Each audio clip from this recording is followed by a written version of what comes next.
6년간 남아공화국에서 지냈던 스텔렌보시라는 지역입니다. 여기서 6년간 살면서 주일 사역을 부스터 외곽 지역에 사역을 했었습니다. 주일 예배와 주일 학교 사역을 이제 목사님들과 팀을 이루어서 사역을 한 현장입니다. 네.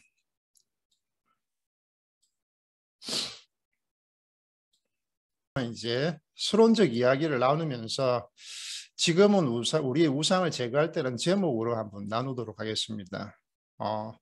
그리고 나머지 6번째 강의는 이렇게 지금은 우리의 죄를 고백할 때, 여호와를 섬길 때, 하나님으로 하나님 되시게 할 때, 그리고 역대하에 나타난 부흥 및 수론적인 이야기를 또 나누면서 또 이런 이야기들을 계속 펼쳐 나가고 나누도록 하겠습니다.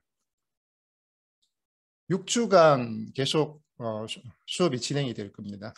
부흥의 필요성을 먼저 저희가 한번 나누기를 원하는데요. 먼저 부흥운동이 선교에 있어서 뺄 수 없는 국면임을 너무나 잘 알고 있습니다. 그리고 교회 성장학자 도널드 맥가버런 박사는 부흥운동을 이미 믿음을 가진 사람으로 신앙이 나태한 가운데 있는 사람에게 적용되는 것으로 보고 있습니다. 1차적인 것은 선교이지만 기독교 가업의 제2차적인 것으로 그렇게 선교와 구분을 하고 있습니다. 그렇지만은 이 부흥운동 자체는 또 선교 및 전도운동과 아주 밀접하게 연관되어 진행이 되어집니다. 그래서 선교와 뗄 수 없는 부흥은 선교의 아주 중요한 국면으로 이제 생각되어지는 것입니다. 그래서 하나님이 역사상의 어떤 부흥운동을 통해서 일을 하실 필요는 무엇이었는지를 우리가 한번 살펴볼 필요가 있겠는데요. 하나님은 부흥이란 수단을 사람의 영적인 삶을 일깨우도록 그리고 또 영적인 교육을 일으키도록 사용을 하셨음을 볼 수 있습니다. 그래서 즉 사람이 어떤 개인이나 어떤 단체가 간에 항상 균형 있는 삶을 준행하여야 할 것인데요. 자주 긴장이 풀려서 또 느슨해지고 또 때로는 삶에 대해 무미건조함을 느끼면 무력해지는 그런 상황에 빠지는 것을 흔히 볼 수 있습니다. 이런 상태에 빠진 교회는 마치 이 사회에서 맛을 잃은 소금처럼 그냥 쓸데없는 것을 떨어져 버리고 마는 것을 보게 되는 것입니다. 그래서 하나님은 그분의 목적을 이루시기 위해서 이 부흥이라는 방법을 사용하셔서 일하셔 온 것이었습니다. 부흥을 짧게 정의해 보면 찰스 핀이 당시 영적 대각성 운동 미국의 그 분의 부흥사 목사님에 의하면은 이게 부흥이란 죄인을 일깨워 하나님께 회심시킴으로 그리스도인의 첫사랑을 새롭게 하는 것이다라고 정의를 하고 있습니다. 그리고 한 단체에서 일반적으로 종교적 부흥의 결과는 다소간 침체되어 있는 교회를 이제 일으켜 세우고 이제 모든 계층을 일으키면서 하나님의 요구에 주의를 기울이는 것으로 나타나게 된다는 것입니다. 그래서 부흥은 교회의 침체를 전제로 하고 있습니다. 교회가 침체로부터 돌아오는 것이 바로 부흥이고 또 죄인이 회심하는 그 자체가 부흥으로 보는 것입니다. 그래서 영적인 무감각의 상태에서 각성을 하고 또 다른 사람 또한 그런 자리로 나가도록 하는 것을 말하고 있는 것입니다. 단어의 의미로는 생명을 다시 채운다는 의미인데 이것은 일깨운다는 이 말은 중생하지 못한 자, 즉 죽은 자, 또 영적으로 잠자는 자를 깨운다는 그런 의미가 되겠습니다. 그리고 구약의 신앙부흥과 어떤 한국 교회의 우리가 어떤 연결성의 문제도 봐야 될 텐데 1907년 평양 대부흥의 주제가 바로 회개였고 신앙적 부흥의 이야기였습니다. 구약의 부흥들 역시 보면 한결같이 회개라는 공통적인 요소를 지니고 있었다는 것입니다. 모든 부흥은 회개와 더불어 일어났고 회개가 있고 나서야 그것이 가능했던 것으로 보여지게 됩니다. 야곱이나 사무엘, 여호사밧, 히스기야, 요시야 시대에 또 마찬가지로 부흥의 문제들을 다루는데 이것들은 반드시 또 역대하 7장 14절에서 말하는 회개를 동반하고 있음을 우리가 보게 되는 것입니다.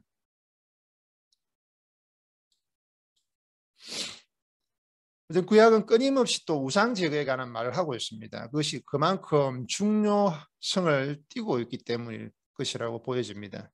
동시에 저희가 이제 생각하려는 것은 구약에서 나오는 그 개혁과 부흥이 이토록 강조하는 이 우상 제거라는 것이 오늘날 또 한국 교회에서 또 선교에서 무엇을 의미하면서 구체적으로 어떻게 행할 것인가 하는 숙제가 남아 있다는 것이죠. 그래서 우리의 영적인 안목이 하나님을 향하지 못하도록 우리 어떤 신앙적인 어떤 발목을 잡고 있는 핵심 우상을 찾아내는 것이 필요할 것 같고요. 그것을 또 제거를 할 수 있다면은 또 어쩌면 저희도 구약의 큰 믿을 사람들이 경험했던 것처럼 그런 큰 영적 복을 체험할 수 있지 않을까라는 어떤 소망을 가져보는 것입니다. 윌버 스미스 박사 같은 경우는 구약에 드러난 7분의 부흥운동에서 다음에 어떤 공통적 특성을 이야기를 하고 있는데요. 첫 번째는 모든 부흥은 깊은 도덕적인 어두움과 국가적인 세태의 일락에서 일어났다는 것입니다. 두 번째로는 헌신을 한 하나님의 종의 심령에서 그 부흥이 출발을 했다는 것입니다. 그는 부흥 후 역사하는 그런 실천의 어떤 힘이 되었고 또 국가를 깨우는 또 믿음으로 인도하고 하나님께 순종하도록 하는 하나님이 사용한 대리자로서의 역할을 했다는 것입니다. 그 부흥이라는 것은 반드시 하나님 또 말씀에 근거하고 있다는 것입니다. 대개의 부흥은 하나님 말씀으로 돌아오는 결과를 낳았습니다. 그리고 능력을 가지고 또 하나님 말씀법을 설교한 결과로서 나타났습니다. 그리고 이제 각각의 부흥은 여호와 하나님께로 어떤 경배, 즉 예배로의 환원함이 이르렀다는 그 결과가 나타났습니다. 반드시 또 모든 부흥은 우상의 파괴를 가져온 것입니다. 매 부흥에서는 죄에서 떠난 그런 역사들이 있었습니다. 또 속죄제를 드리는 그런 역사들이 있었습니다. 또 하나님 백성들 가운데 넘치는 기쁨이 있었습니다. 그리고 반드시 또 번영의 기간이 따라왔다는 겁니다. 스미스 박사 같은 경우는 구약에서 9분의 중요한 부흥의 사건을 지적하고 있는데요. 첫 번째는 창세기 35장 1절에서 15절까지 야곱의 부흥입니다. 일어나 베델로 가라는 하나님의 말씀이 야곱에게 임했습니다. 그런 또 야곱은 베델로 돌아와서 이제 하나님의 관계를 재확립했지 않습니까? 14절 15절에는 분명히 이렇게 말씀하고 있습니다. 야곱이 하나님이 자기와 말씀하시던 곳에 기둥 곧 돌기둥을 세우고 그 위에 전제물을 붓고 또 그 위에 기름을 붓고 하나님이 자기와 함께 하시는 곳을 베델이라 불렀더라 이렇게 말씀을 하고 있습니다. 그리고 역대하 15장 1절 15절에서는 아사왕의 시대에서의 부흥입니다. 하나님이 아세라 우상의 신을 우상 숭배를 하는 것에 대한 경고가 있었을 때 아사왕은 우상을 곧 제거하는 그 개혁을 시행을 한 것입니다. 8절은 이렇습니다. 아사가 이 말 곧 선지자 오데스의 예언을 듣고 마음을 강하게 하여 가증한 물건들을 유다와 베냐민 온 땅에 없애고 또 에브라임 산지에서 빼앗은 성읍들에서도 없애고 또 여호와의 낭실 앞에 있는 여호와의 제단을 재건하고라고 말씀합니다. 요아스 왕의 부흥이 있었습니다. 성전 수리의 이야기 있습니다. 또 히스기야 왕의 또 대부흥이 있었습니다. 아세라 목상을 부수고 성전을 보수하고 여호와께 제사드림으로 회복을 시키는 그 이야기입니다. 또 요시야 시대에 또 우리 부흥을 보게 되면은 모든 이제 학계나 스가랴 등의 어떤 선지자들의 격려 가운데 이 부흥의 일들이 재개되었고 성전이 갖추어졌고 또 예배 경배가 회복되어진 것을 이제 보게 되는 것입니다. 느헤미야 시대에 큰 부흥이 또 있었는데 지도자 에스라의 그런 지도하에서 일들이 이루어졌습니다. 그래서 성전이 갖추어지고 예배가 회복이 되어지는 것입니다. 또 율법이 봉독되어지고 해석이 되고 설명이 되어졌습니다. 또 하나님께서 직접 영광을 받으셨습니다. 느헤미야 8장 8절 9절에 그 부흥의 이야기들이 세밀하게 나와 있습니다. 하나님의 율법책을 낭독하고 그 뜻을 해석하여 백성으로 그 뜻을 낭독하는 것을 다 깨닫게 하여 백성이 율법의 말씀을 듣고 다 우는지라라고 말씀을 분명히 하고 있습니다. 그리고 니느웨에서의 어떤 요나를 통한 니느웨의 전도 사건도 하나의 부흥으로 볼 수가 있겠습니다. 요나의 그 메시지를 통해서 니느웨 전체가 회개하는 역사들이 일어난 것입니다. 또 여호사밧 시대의 부흥을 보게 되면 역대하 17장에서 어떤 아버지의 그 우상 숭배의 길을 떠나서 하나님께만 의존을 한 것입니다. 아세라 목상을 부수는 그런 큰 개혁이 일어났습니다. 조지 T.B. 데이비스 박사 같은 경우는 자신의 저서인 When the Fire Fell, 불이 떨어질 때라는 그 책에서 구약의 부흥을 몇 가지 사건에서 발견하고 있는 것입니다. 첫 번째는 다윗의 이야기인데요. 다윗이 백성의 숫자를 헤아리는 그 사건 때문에 이스라엘에게 심판이 이르는 것을 잘 아실 것입니다. 다윗은 그 즉시 자기 잘못을 인정하고 고백하고 기도한 것입니다. 회개한 것입니다. 하나님은 그의 기도를 들으시고 심판을 멈추었습니다. 그 다윗은 제단을 쌓고 화목 제물을 하나님께 드렸습니다. 그런데 하나님은 그의 제물에 불을 내려서 살랐던 것입니다. 두 번째로는 솔로몬이 성전을 짓고 헌당했을 때도 불이 떨어졌습니다. 그리고 엘리야 같은 경우도 갈멜산에서 너무나 잘 아는 이스라엘 백성과 바알 선지자들 앞에서의 어떤 영적인 대결 기도를 했을 때 제단에 불이 내려와 살았던 겁니다. 프랭크 그랜빌 비아드스리 박사 같은 경우는 미국 부흥 역사에서 어떤 유대교에서는 해마다 닥치는 절기들을 어떤 부흥의 기회였다고 보고 있습니다. 즉 이것들을 통해서 어떤 이스라엘은 생명력 있는 종교가 되게끔 하는 그런 수단으로 삼은 것이라고 이야기를 하고 있는 것입니다.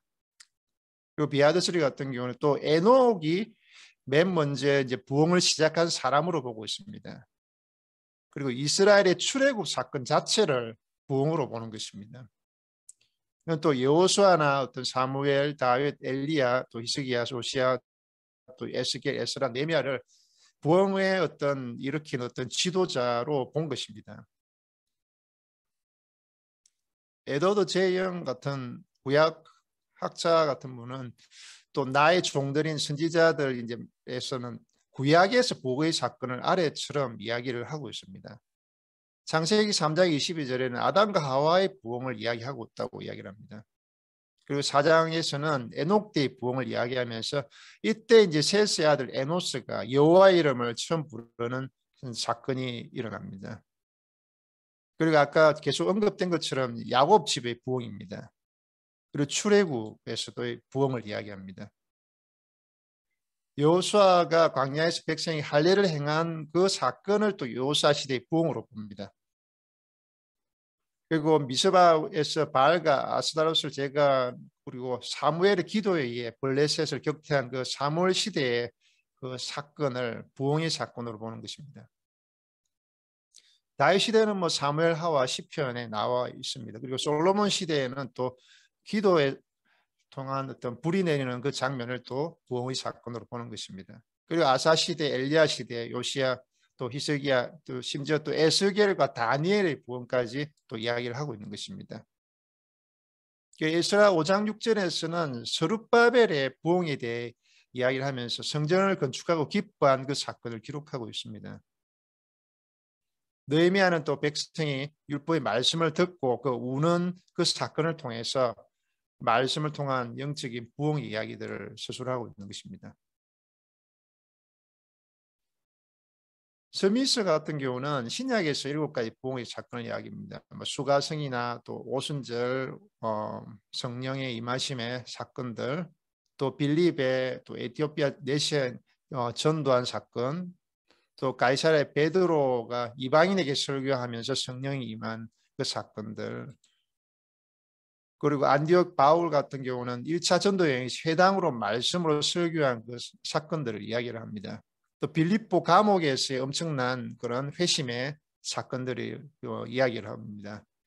또 에베소에서 회개 운동이 일어난 것을 또 계속적으로 이야기를 하고 있습니다. 그러면서 사도행전 19장 20절에는 이와 같이 주의 말씀이 힘이 있어 흥왕하여 세력을 얻으니라, 이 말씀에서 하나의 부흥의 단서를 보는 것입니다. 근데 서론적 이야기를 저희들 계속 서술하면서 어떤 강의를 위한 주제 구절들이 세 개의 구절들을 한번 잡을 수 있겠습니다. 역대하 7장 14절의 말씀입니다. 내 이름으로 일컫는 내 백성이 그 악한 길에서 떠나서 서로 겸비하여 기도하여 내 얼굴을 구하면 내가 하늘에서 듣고 그 죄를 사하고 그 땅을 고칠지라. 너무 잘 알려진 구절입니다. 성전 낙헌식에서 솔로몬에게 주신 말씀입니다. 여기서 내 이름으로 일컫는 내 백성이라는 부분들을 보게 되면은 구약에서나 신약에서나 어디에나 있는 하나님의 백성에 대해서 언급할 때 사용되었던 구절입니다. 그래서 이 약속은 온 세계 모든 이들, 어느 시대에 사는 모든 이들에게 다 적용이 된다는 것입니다. 그래서 역대상과 역대하 전체 축약도 안에서 우리가 네 가지 요구사항을 제시되어짐을 보게 되는데요. 스스로 겸비해야 한다는 부분들이 먼저 있고, 그리고 기도를 해야 한다는 것입니다. 그리고 반드시 하나님의 얼굴을 구해야 한다는 것이 지금 공통적인 부분들입니다. 그리고 반드시 악한 길에서 떠나야 한다. 이 네 가지 요구사항으로 축약이 될 수가 있겠습니다. 그리고 아사왕과 요시야왕 시대에 있었던 부흥운동은 우리의 겸비함에 관한 것입니다. 하나님은 여호사밧에게는 기도하는 법을 가르치셨습니다. 히스기야에게는 악한 길에서 돌이키는 것이 무엇인지를 그렇게 가르치실 것입니다. 아사왕에게는 어떤 하나님의 얼굴을 구하는 것이 무엇인지를 말씀을 하셨습니다. 하나님이 이러한 요구들에 우리가 주의를 기울인다면 하나님이 하늘에서 들으실 것이라고 말씀을 하고 계십니다. 이 하나님이 들으신다는 것은 단지 하나님이 귀로 들으시고 마음에 새기는 것 이상의 일을 하신다는 것을 이야기를 하고 있는 것입니다. 그래서 하나님이 우리를 위해서 행동하실 것을 이야기를 하고 계시고 죄를 사해 주실 것이라고 말씀을 하신 것입니다. 그리고 나라마다 있는 그 각각의 문제들을 치료해 주실 것이라고 동일하게 말씀하신 것입니다. 바울 역시 로마서 8장 20절에서 이 사실을 가르친 것을 확인할 수 있습니다. 22절에는 보면은 피조물이 다 이제까지 함께 탄식하며 함께 고통하고 있다고 하고 있습니다. 만일 모든 피조물이 신음하면서 그러한 구속을 기다린다면은 구속은 땅에도 영향을 미치게 된다는 이야기 되겠습니다. 그러니까 어떻든지 우리가 이런 하나님의 조건들을 충족시키기만 하면 바로 지금이라도 어떤 그에 상하는 땅이 치유되는 그런 일들을 볼 수 있다는 것입니다. 이것은 하나님 주시는 마지막 날에 어떻게 될 것에 대한 어떤 신뢰들을 말씀하고 있는데요.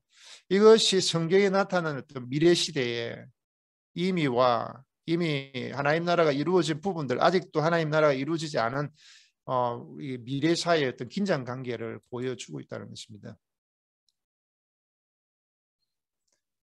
사도 요한 같은 경우는 그의 첫 서신의 어떤 요한일서를 보면은 우리는 지금은 하나님의 자녀이나 장래에 어떻게 될 것은 아직 나타나지 않았다라고 했습니다. 그래서 이제 하나님은 우리가 아직 보지 못한 바 어떤 땅이 장차 미래에 치유될 어떤 신뢰를 보여주실 수 있는 것이라고 볼 수가 있겠습니다.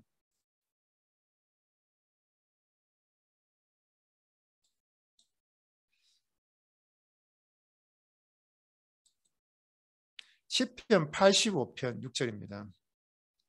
두 번째 구절인데요. 그것은 우리를 다시 살리사 주의 백성으로 주를 기뻐하게 아니하시겠나이까라는 질문입니다.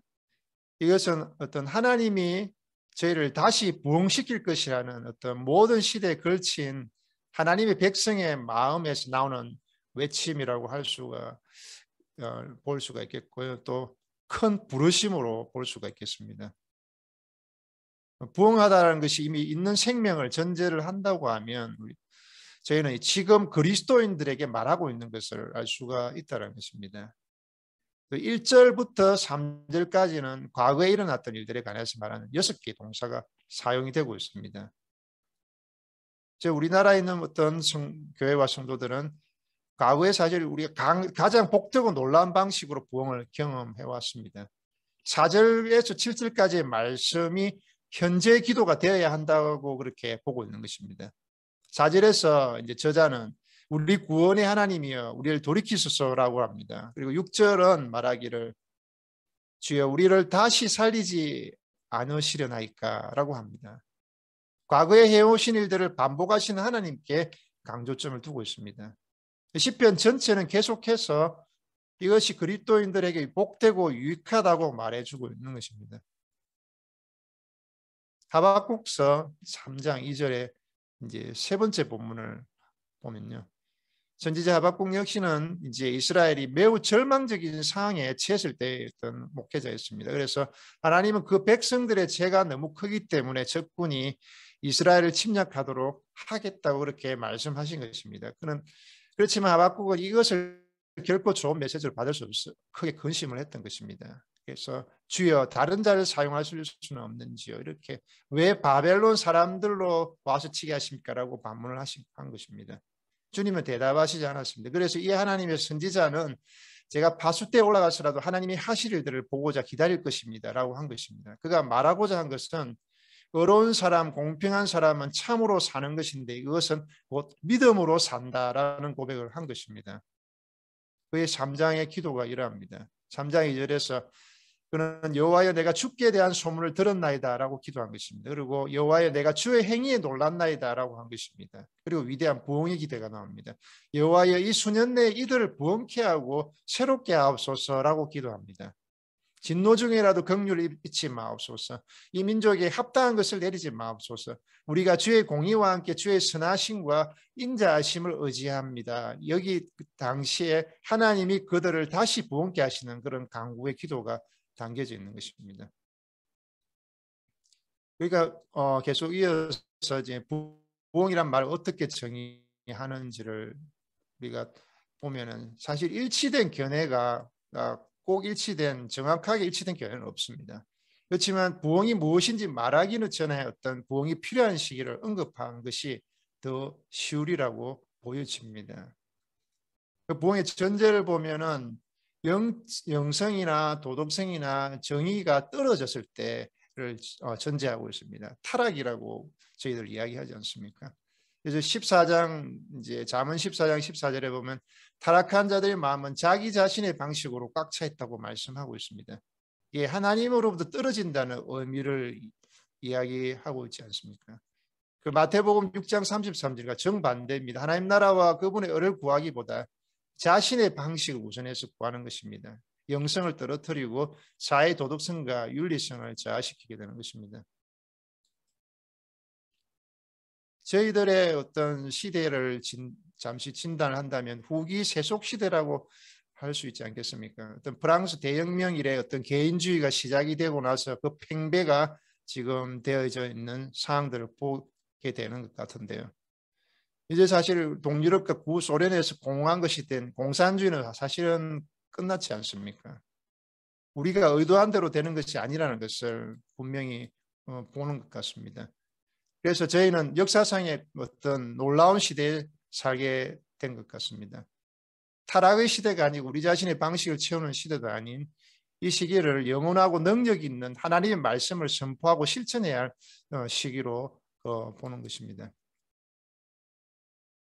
그리고 강력한 악의 영향과 선의 중립하에 있다는 것이 두 번째 영향인데요.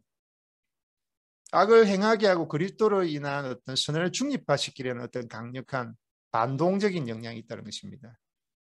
사실 이것이 철학에 영향을 끼쳤고 오늘날의 정치 구조에까지 강력하게 영향을 끼쳤다는 것을 저희는 보고 인정을 합니다. 그리고 그러나 어떤 기억해야 될 것은 저희 안에서 행하시는 분이 세상에서 행하시는 자보다 크시다는 그 사실을 우리가 놓쳐서는 안 된다는 것입니다.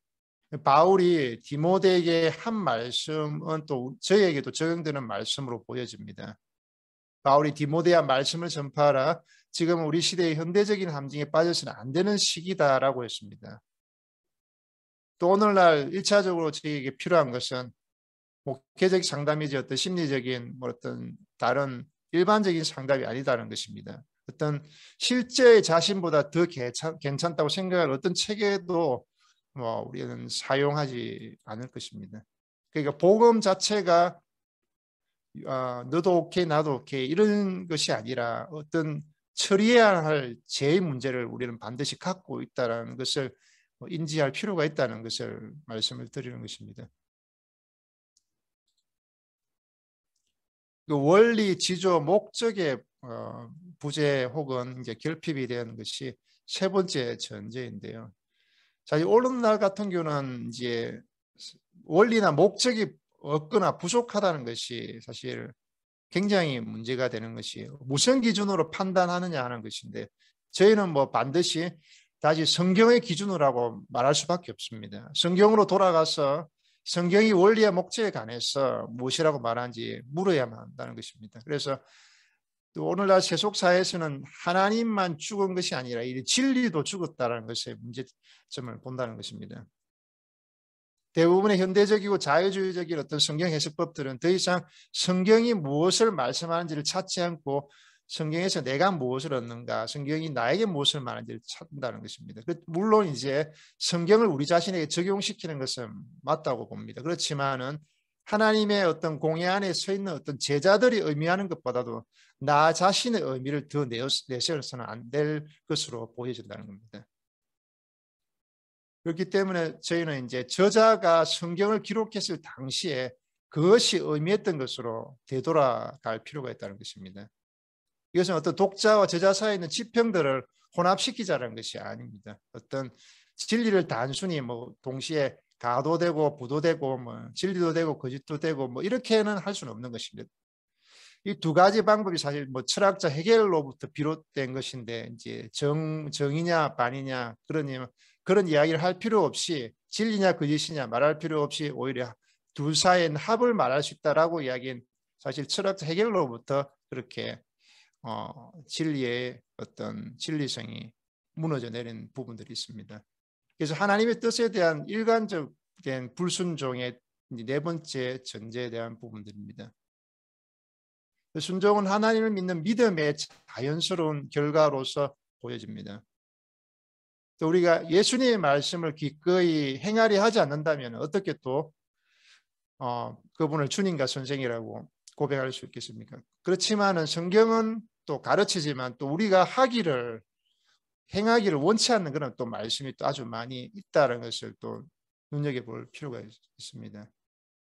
사실 우리에게 기도하라고 말씀할 때때로 저희는 또 기도하려고 하지 않을 때가 있습니다. 또 성경은 우리가 의와 하나님 진리에 대해 줄이고 목말라라고 말씀합니다. 그렇지만 또 그렇게 할 욕망을 갖고 있지 않을 때도 있다는 겁니다.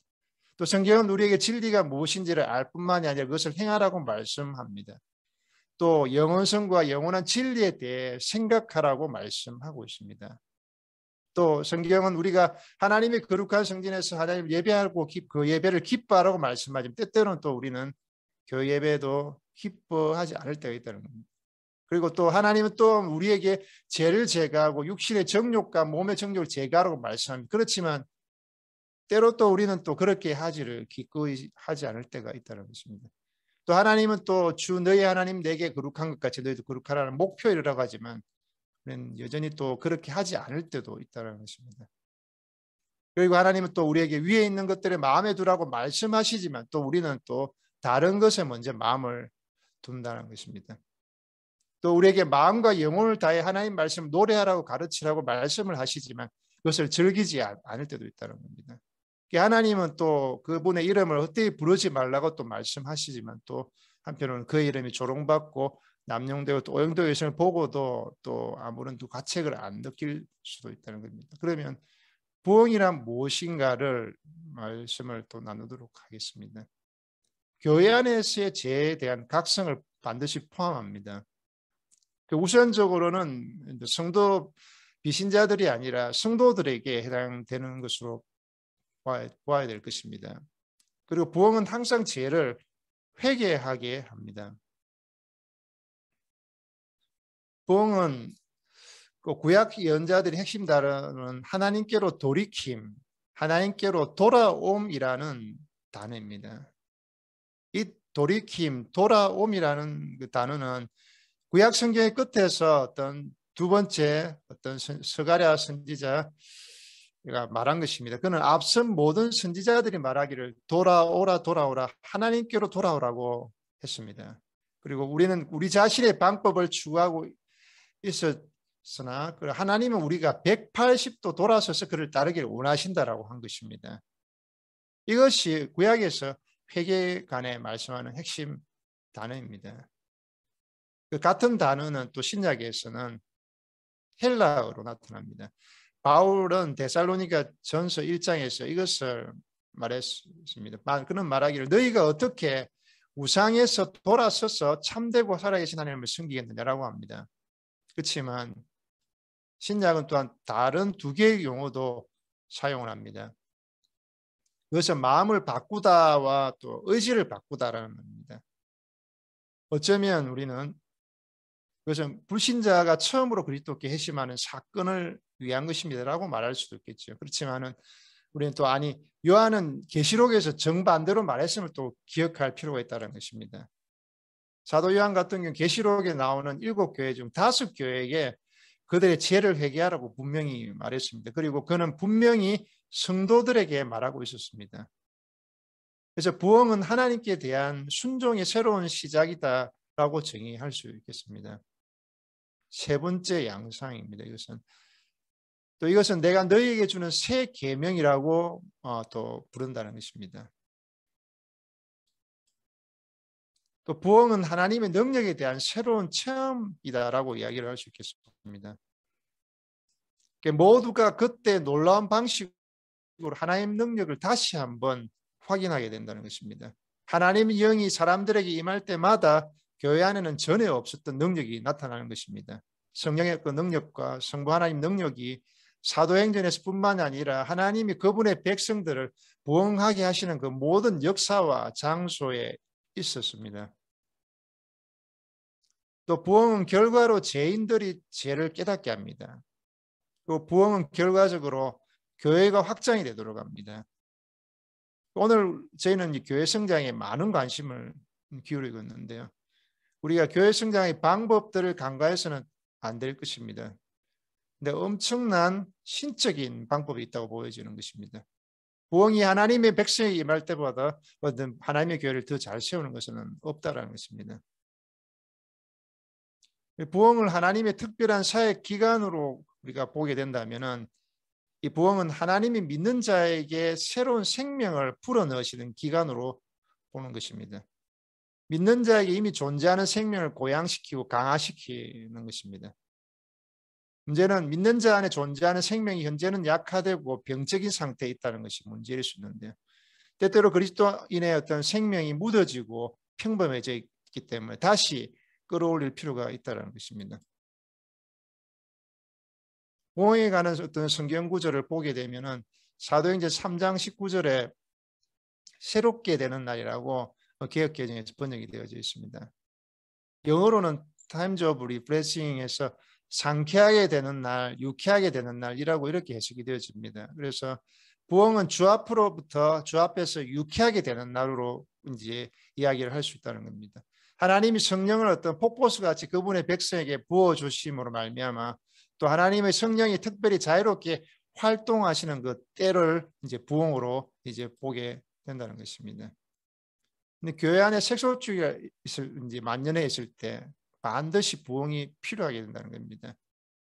웨스트민스터 대여리 문답의 첫째 질문이 사실 세속주의냐 아니냐에 대한 질문과도 일맥상통할 수 있는데 하나님의 영광보다 우리 자신의 즐거움을 추구할 때 이제 세속주의에 자연스럽게 빠져들어가게 됩니다. 사람의 제일 되는 목적은 무엇인가 물을 때 저희는 하나님을 영원롭게 하고 영원토록 그분을 절과하는 것입니다. 라는 그 목표적인 이야기들을 할 수 있어야 된다는 것입니다. 또 성도들이 큰 죄를 지어 스캔들을 일으킬 때 또 부흥이 필요하다는 것입니다. 어느 지역에서든 죄에 빠진 건 세상뿐 아니라 어떤 교회도 죄에 빠질 수 있기 때문에 어느 지역에서든 부흥이 필요하다는 것입니다. 그래서 성도들 간에 또 다투는 마음이 일어날 때 또 부흥이 필요하다고 이제 이야기를 하고 있습니다. 그래서 한결같이 굳게 지켜야만 되는 어떤 변하지 않는 것들과 양심에 맞게 하는 것들을 또 구별을 해야 한다는 것입니다. 다투는 마음을 일으키기 시작하고 또 개인을 높이기 시작할 때 다시 한번 부흥이 필요하다는 것입니다. 그때는 우리가 개인을 따르게 되고 하나님의 프로그램보다는 우리 자신의 프로그램을 따를 수 있기 때문에 그렇다는 것입니다. 고린도후서 5장 10절 같은 경우는 이는 우리가 다 반드시 그리스도의 심판대 앞에 드러나 각각 선악간에 그 몸으로 행한 것을 따라 받으려 함이라고 말했습니다. 본문은 이렇게 말합니다. 단지 몇 사람만이 아니라 우리 모두가 다 그리스도 앞에서 드러난다라는 것입니다. 그래서 우리 주님은 이제 우리가 세상에서 행한 모든 일을 기록한 책을 갖고 계십니다. 그렇기 때문에 그날에 우리가 이 땅에서 행한 모든 것을 직구해야 한다고 이야기를 하는 것입니다. 교회 많은 다툼들 중에서 저희가 여기서 중요하다고 생각했던 것들 상당수는 예수님 앞에서는 그렇게 중요하게 보지 않을 수 있겠습니다. 이렇게 교회 안에 다투는 마음이 생길 때 또 부흥이 필요하고 분쟁과 서로 간의 수군거림이 있을 때도 그러하다는 것입니다. 분쟁과 다른 성도들에 대한 수군거림이 있을 때 누구는 어떻고 누구는 어떻느니 하면서 서로 다른 것 때문에 서로를 분리하기 시작합니다. 그렇지만 이들은 하나님의 양들이고 주님은 이들 모두를 위해서 죽으셨습니다. 또 저희는 이제 하나님의 양들을 학대해서는 안 되는 것입니다. 하나님께 속해 있고 또 주님의 양들을 억누르거나 또 발로 차거나 밀어제치는 그런 일들을 또 해서는 안 되는 것입니다. 하나님의 양들에게 할 수 있는 유일한 이런 틀을 깎아주고 이들을 하나님께 드리는 일일 것입니다. 그 성도들 간의 선교 기관이나 선교 단체들의 동료들 간의 민족과 민족 간의 어떤 형제 사랑이 결핍되었을 때입니다. 또 부흥이 필요할 때는 악한 자들이 목회자들이나 전도자들, 선교사들을 이기고 그리스도의 대의가 무기력해지고 세상의 조롱을 받을 때입니다. 그리고 악한 자들이 오만하고 거없고 거만해져서 도덕성이 실추되고 불의와 어떤 반신적인 계략이 있을 때 반드시 부흥이 필요하다는 것입니다. 세상을 판단하는 기준을 가진 분은 또 교회가 아니라 또 하나님이십니다. 지금은 또 우리의 우상을 제거할 때라는 우리의 작은 제목을 가지고 또 나누도록 하겠습니다. 창세기 35장 1절에서 15절 말씀입니다. 구약의 어떤 첫 번째 부흥 운동을 창세기 35장 1절과 15절에서 발견을 할 수가 있는 것입니다. 그래서 야곱의 이야기입니다. 자기 집 사람과 자기와 함께한 모든 사람들에게 야곱은 내 중에 이방 신상을 버리고 자신을 정결케 하고 의복을 바꾸라고 합니다. 2절이 이 본문의 중심점입니다. 이 본문은 어떤 세 개의 주요 문단으로 나눠줄 수 있겠습니다. 1절에서 4절까지는 첫 번째 문단입니다. 5절에서 8절까지는 두 번째 문단인데요. 세 번째 문단은 9절에서 15절까지로 구성이 됩니다. 사실 이 본문은 단지 이스라엘 시대에만 소급이 되고 이스라엘 백성에만 한정되는 메시지를 가르치는 것이 아닙니다. 현대에 살아가고 있는 저희에게도 이제 적용이 된다는 이야기입니다. 몇 가지 규칙을 둘 수가 있겠네요. 첫 번째 규칙은 하나님의 이름 위에 다른 고유명사를 사용하지 말라는 것입니다. 성경은 영감된 책이기 때문에 모든 시대나 모든 사람에게 유용합니다. 그래서 사람들에게 도움을 줄 수 있는 한 가지 방법은 하나님의 이름 외에 어떤 고유명사를 사용하지 않는 것입니다. 두 번째 규칙은 동사의 과거형을 사용하지 말라는 것입니다. 만약 저희가 하나님이 과거에 하셨던 일들에 관해 말한다면 이것은 그들과 그 시대만을 그런 위한 메시지인 것처럼 들려질 것입니다. 그래서 동사의 과거형보다는 현재형이나 명령형을 사용할 수 있어야 한다는 것입니다. 그 세 번째 규칙으로 보면 인칭 대명사 어떤 3인칭을 절대 사용하지 말라는 것입니다. 하나님의 백성을 말할 때는 1인칭 복수형, 즉 우리라는 이런 말을 사용하라는 것입니다. 이제 우리는 어떤 하나님이 저에게 행하시기를 원하시는 것과 우리 민족을 부르셔서 오늘날 맡기시는 것을 말해야 한다는 것입니다. 우리가 그들이 이것을 했습니다. 또 그가 이렇게 했습니다라고 한다면은 우리는 그것을 또 고대 시대로 되돌려 놓는 그렇게 결과가 된다는 것입니다. 그래서 세 번째 규칙은 저희가 성경의 교훈을 오늘날의 하나님의 백성에게 호소하고 도전을 주도록 끌어오는 방법이라는 것입니다. 그리고 이 내용의 어떤 설교의 주요 단어를 보면은 이 설교의 주요 단어는 모든 주요 요점들을 이해하는 데 도움을 줍니다. 세 가지 특징을 볼 수가 있는데요. 반드시 명사여야 합니다. 어떤 것에 이름을 부르고 싶어 하기 때문에 그렇습니다. 또 복수해야 합니다. 한 개 이상의 어떤 요점을 제공할 수 있어야 하는 것입니다. 그리고 이제 추상 명사여야 하는데요. 이것은 우리가 여러 상황에 적응할 수 있는 어떤 한 가지 원칙을 어떤 찾아내고 싶어 하기 때문에 그렇습니다. 본문에는 우리에게 어떤 이 단어가 무엇이 할지를 말해주는 어떤 단서들이 있습니다. 그래서 보통은 연결 단어들이나 또한 부분들을 또 모아주는 어떤 접속사 같은 경우 전치사 같은 단어들입니다. 그게 본문이 왜냐하면 이런 말을 계속해서 사용한다면 본문은 우리에게 이유를 계속 제시하고 있다는 것입니다.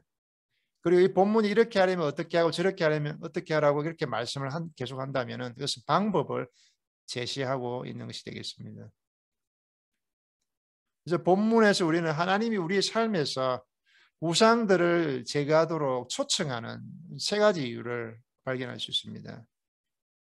본문 1절을 보면 하나님은 야곱에게 말씀하기를 일어나 베델로 올라가서 거기 가며 내가 내 영 에서의 낯을 피하여 도망하던 때에 내게 나타났던 하나님께 거기서 단을 쌓으라고 했습니다. 야곱은 세겜에서 베델을 향해 한 30마일 쪽 남쪽으로 가야만 했습니다. 그리고 그는 이 사건이 있기보다 30년 전에 하나님께 건축해 드리겠다고 맹세한 단을 쌓아야 했던 것입니다. 창세기 28장 20절에 가면 보면은 야곱 같은 경우는 이 사건이 있기 30년 전에 그 형 에서를 피해서 도망가는 중이었죠. 그래서 그때 야곱은 꿈에서 천사들이 하늘에서 땅까지 이어진 이 사닥다리를 오르락 내리락 하는 것을 보게 되었습니다. 그는 자신이 장자권을 빼앗았던 이 형 에서로부터 도망하다가 베델에 이르러 잠을 자고 있었습니다. 그리고는 28장 20절에 보니까 야곱은 거기서 하나님께 서원을 한 것입니다. 그렇지만은 그 30년 동안 이 서원을 지키지 않았던 것입니다. 그래서 이는 왜 본문이 35장 1절에서 시작하는지를 전개되는지 왜 이렇게 전개되는지를 이제 보여주고 있는 것입니다.